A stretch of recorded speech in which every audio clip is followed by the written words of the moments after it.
আপনি যদি বুঝেন তবুও আখেরাত হবে, আপনি যদি না বুঝেন তবুও আখেরাত। ভুলে গেলেও আখেরাত হবে, স্মরণে থাকলেও আখেরাত হবে। গোলামি করলেও আখেরাত হবে, নাফরমানি করলেও আখেরাত হবে।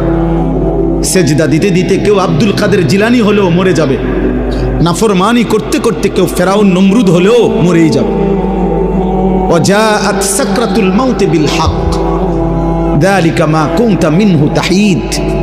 আল্লাহ বলে, বান্দা সত্য সত্যই একদিন, যেদিকে যাও না কেন বান্দা, যত পলায়ন করো না কেন, যতবারই ভেগে যাও না কেন, একদিন সত্য সত্য মৃত্যুর যন্ত্রণা আসবে।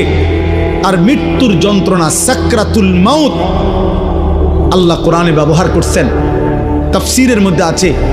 কারো মৃত্যুর যন্ত্রণা যখন শুরু হয়, যদি সে বিগত 900 বৎসর পৃথিবীতে হায়াত পেয়ে থাকে আর 900 বছর আল্লাহর নাফরমানি করে থাকে, কিন্তু 900 বছরে কোনোদিন 1 সেকেন্ডের জন্য কোনো রকমের দুঃখ কষ্ট বেদনা, এক ফোঁটা চোখের পানি পড়ে নাই, একটা সুইয়ের কাঁটার আঘাত লাগে নাই, পুরাপুরি 900 বছর যেই নাফরমান সুখ আর আনন্দ আহ্লাদে এই দুনিয়া কাটাইছে, খোদার কসম তাফসিরে লিখছে, মৃত্যু যন্ত্রণার প্রথম সেকেন্ডে, 1 সেকেন্ডে আজরাইল জান কবজের আগ মুহূর্তে, মৃত্যু যন্ত্রণার প্রথম মুহূর্তেই 900 বৎসরের সুখ আর আনন্দ নাফরমান ভুলে যাবে,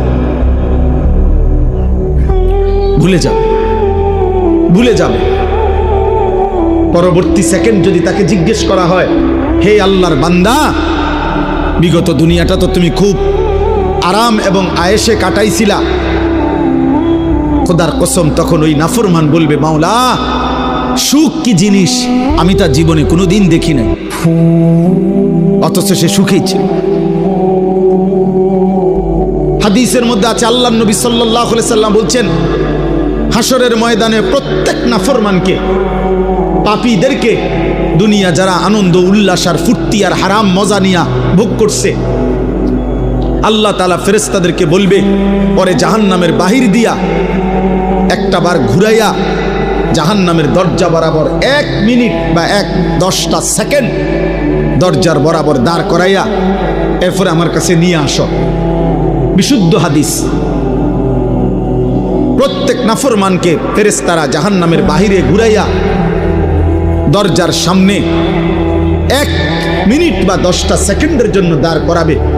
জাহান্নামের একটা আগুনের বাতাস তার বুকটা বরাবর একটা ধাক্কা দিবে বাতাস। আল্লাহর কসম নবী বলেন,